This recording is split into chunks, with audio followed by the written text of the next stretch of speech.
Apocalipsis Now llega a ustedes gracias a Yachay. Crea tu tienda online en yachay.lat. Hoy mismo.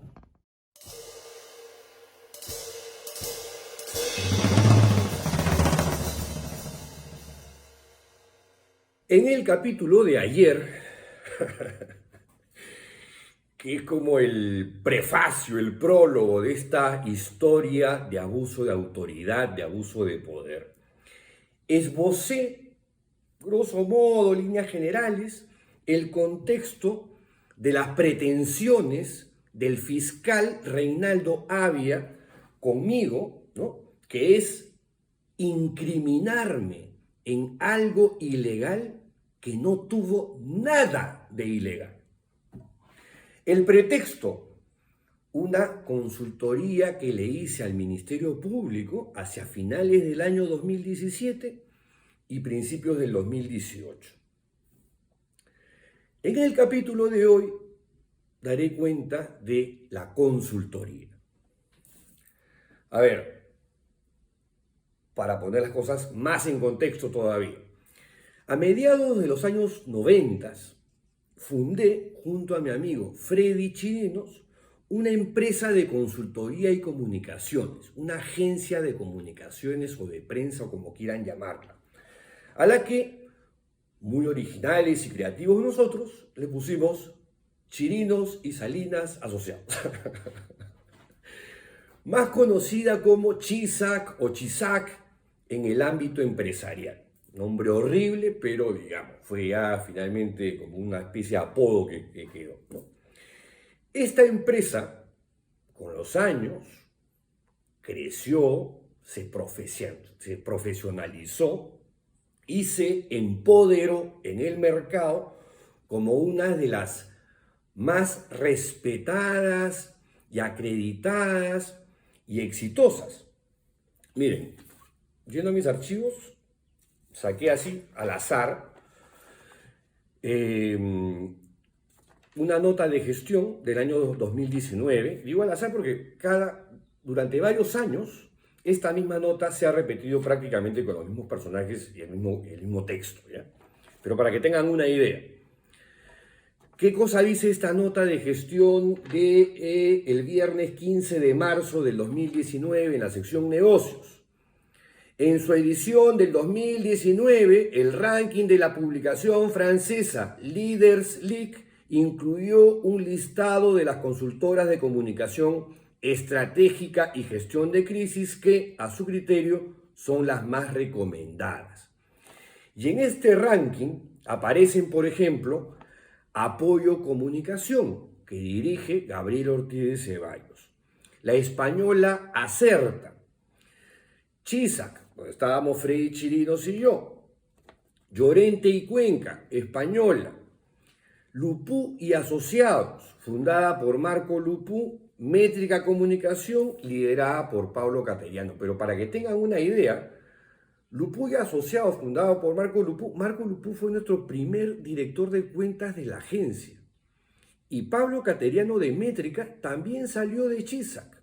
Como hay muchos ejecutivos que forman parte de las áreas de comunicación de empresas muy importantes en el país. O sea, éramos, porque ya yo no soy parte de Chisac desde hace rato, un semillero de gente exitosa.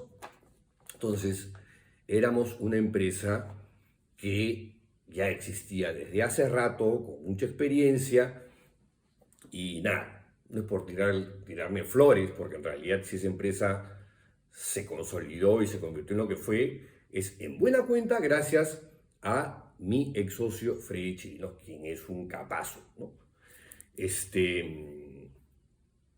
Freddy tiene más méritos que yo, digamos, en el reconocimiento que logró Chisac en el ámbito empresarial. Pero, volviendo al tema, para seguir poniendo las cosas en contexto, ¿cómo funciona una agencia consultora de comunicaciones como Chisac o Apoyo, Llorente y Cuenca, qué sé yo? A ver, ¿qué ocurre? ¿Cómo es el procedimiento, no? Una empresa o institución toma contacto con alguno de los directivos o ejecutivos de la consultora en comunicación, ¿no? Teléfono, WhatsApp. Luego se coordina una reunión entre los representantes de la empresa o institución y la agencia.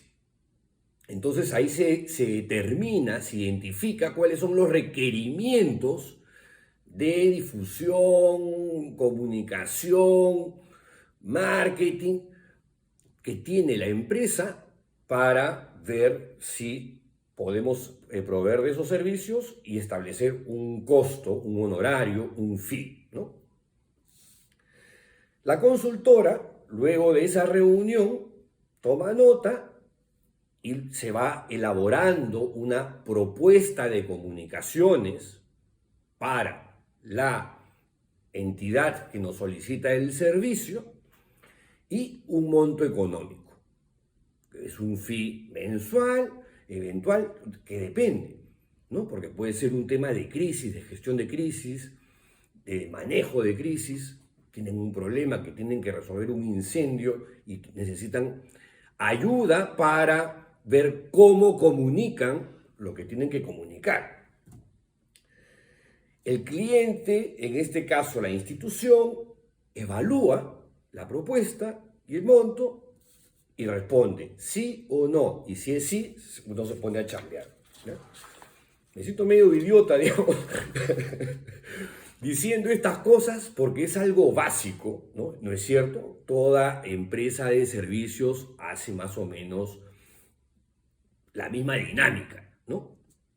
Pero en la fiscalía parece que eso es a veces un poquito difícil de entender. Bueno, así funciona el mundo, señores.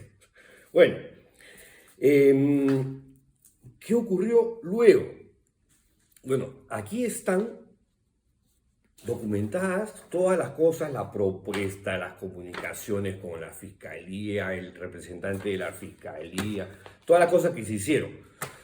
Pero hubo más o menos una línea del tiempo para que ahora sí, nuevamente, dicho lo anterior, ponemos las cosas en contexto, cómo así llegó el Ministerio Público a tomar contacto conmigo. A ver, a principios del noviembre del 2017, el señor Daniel Salaverry, en ese momento congresista del fujimorismo, ¿no? Ya sabemos que el señor Salaverry tiene varias chaquetas, pero una de ellas, en ese momento, noviembre del 2017, era un fujimorista ultranza, ¿ya?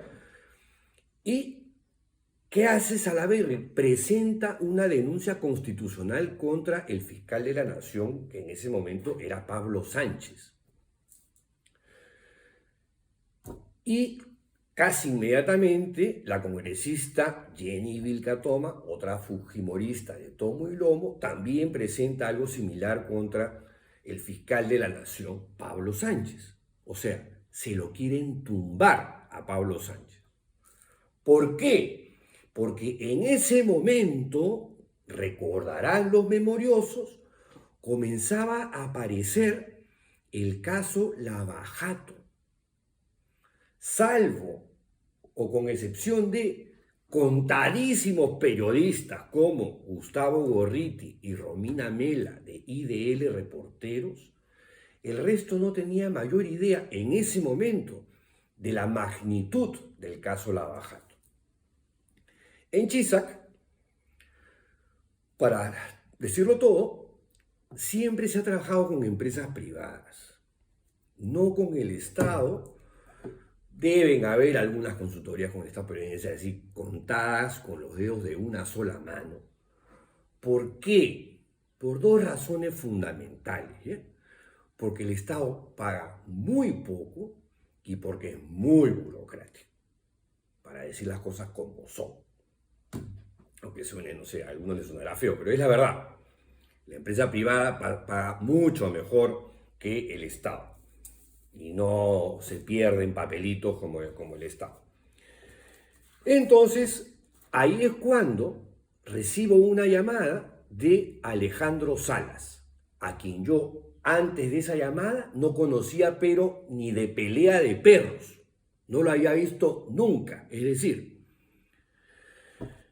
y me vine con toda esta historia, que las denuncias constitucionales, que el caso Lavajato, se lo quieren tumbar a Sánchez, y ahí yo debo reconocer que ante la arremetida del fujimorismo contra esta cosa importante que iba a ser y resultó siendo en la lucha anticorrupción, me ganó mi corazoncito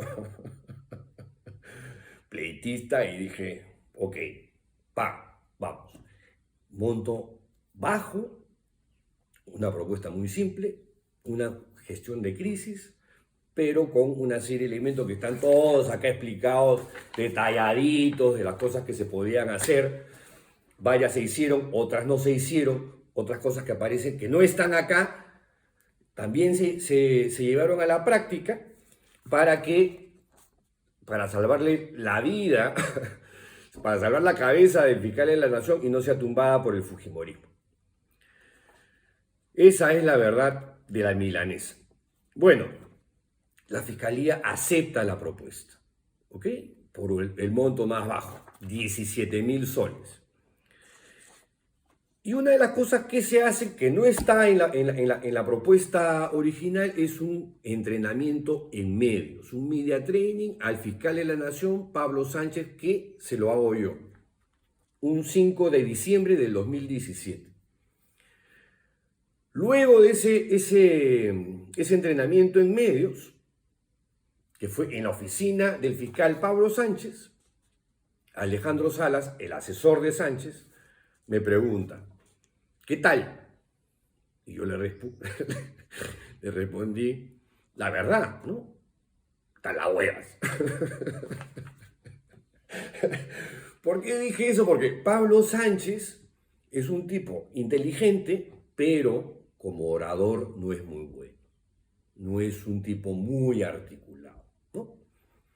Es muy desordenado. Como soy yo también desordenado al hablar. Pero bueno, yo no era fiscal de la Nación y no tenía sobre mi escritorio el caso Lavajato, ¿no? Y estas denuncias del fujimorismo para guillotinarme.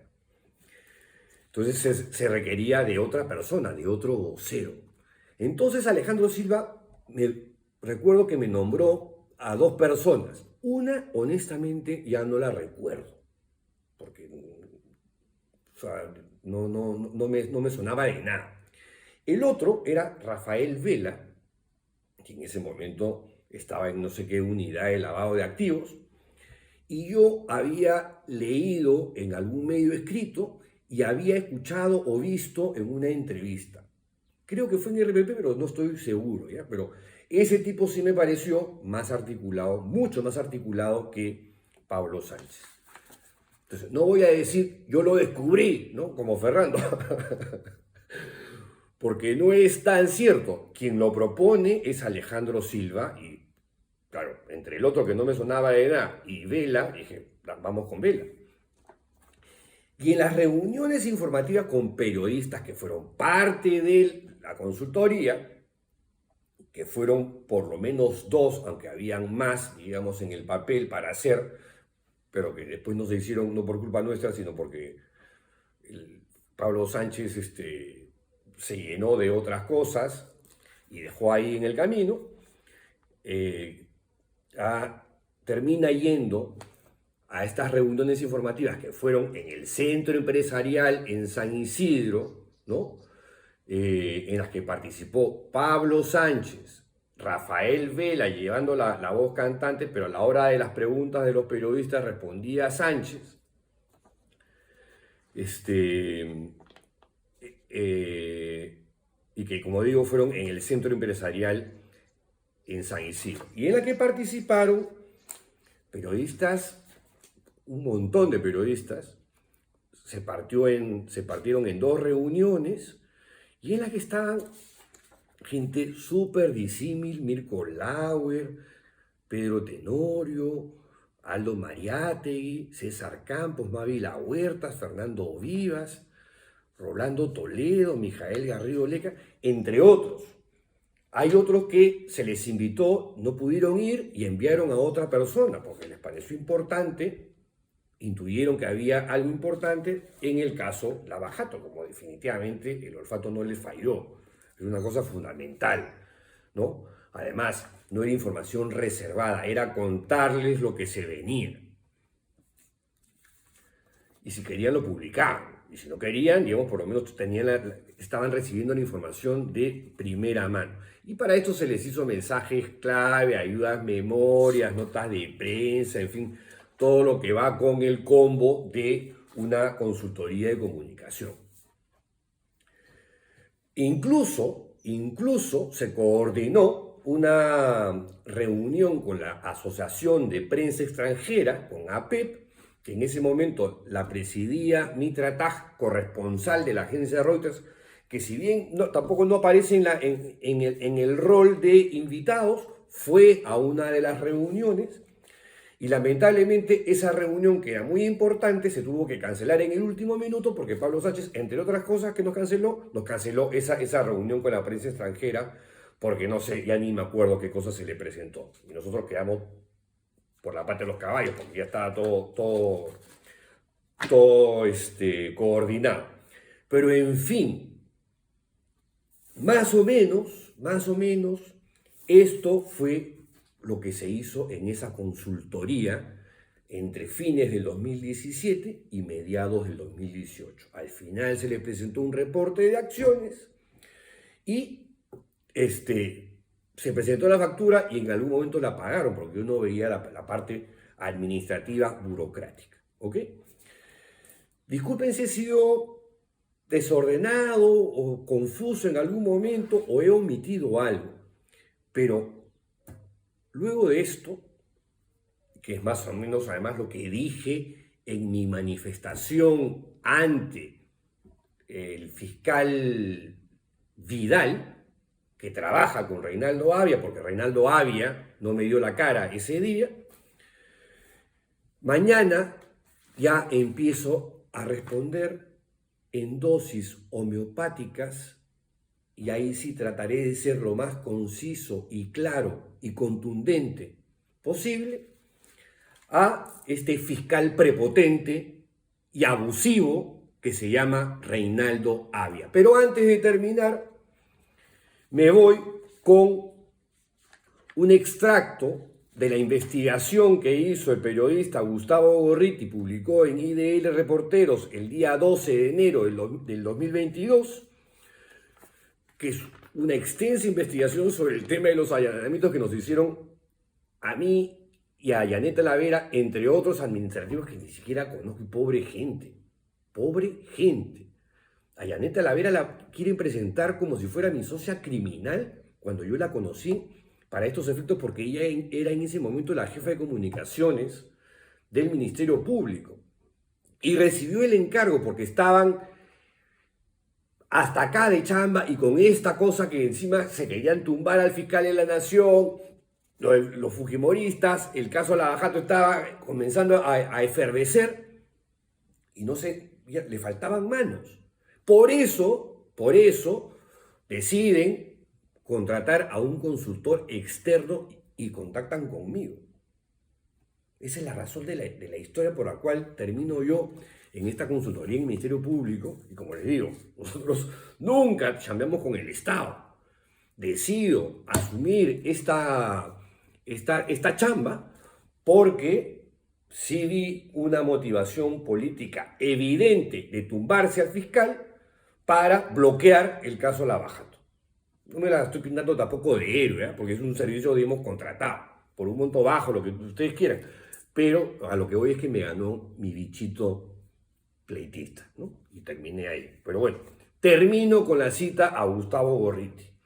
El hecho concreto, dice el director de IDL Reporteros, respaldado por papeles, testimonios múltiples, es que ante la percepción de una emergencia, una crisis, como la llamamos en una agencia consultora de comunicaciones, el entonces fiscal de la Nación, Pablo Sánchez, aprobó que se hiciera una contratación directa dentro de lo permitido por la ley Es un hecho también, dice Gorriti, que la asesoría se dio y que se llevaron a cabo por lo menos 2 reuniones con periodistas, opinólogos y afines.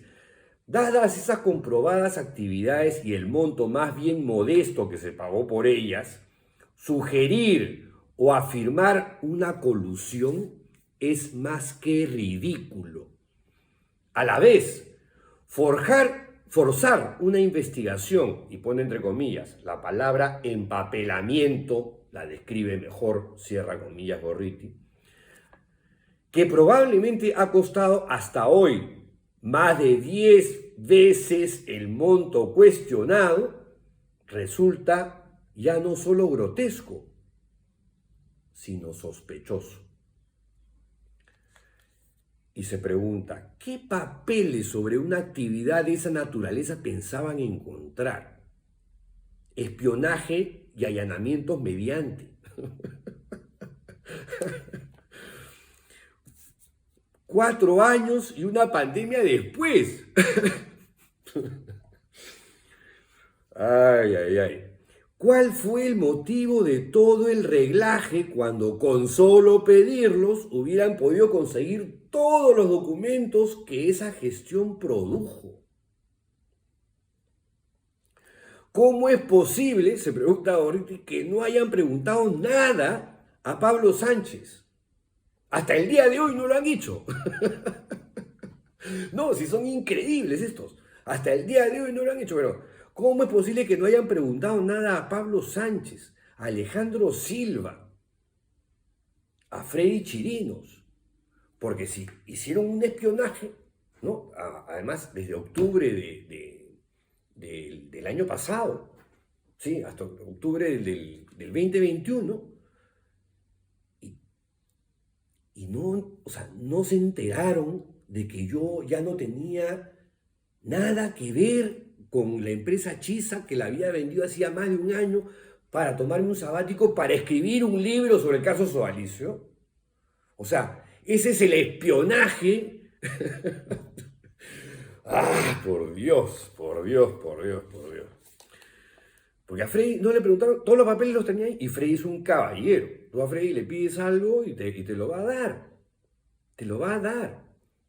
Es más, yo ya no tenía ni el correo electrónico. Yo he tenido que autorizar a la notaría Alberti para que la secretaria de Chisac, Janet Cáceres, accediera a la dirección de Chisac, mi ex correo electrónico de Chisac, para levantar toda esta información que tiene que ver con la consultoría de Marras. No, es alucinante esta historia. Termina diciendo Gorriti, o por lo menos para cerrar esta parte de lo que dice Gorriti, uno ve el curso de ese proceso, o sea, toda esa vaina que están investigando con espionaje desde octubre del año pasado hasta el día de hoy, uno ve el curso de ese proceso y sorprende la combinación de miopía e implícita mala intención desde su origen. Hasta mañana si el fucking virus y el sodalicio lo permiten. ¡Chao! Vaya, vaya, ¿qué tal entrevista tenemos hoy? Hoy nos visita el dueño de la aplicación web más hot de Latinoamérica, apasionante.p.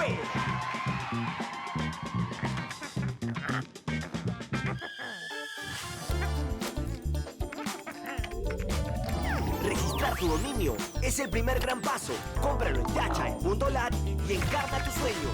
Yachai.lat, tu tienda online hoy.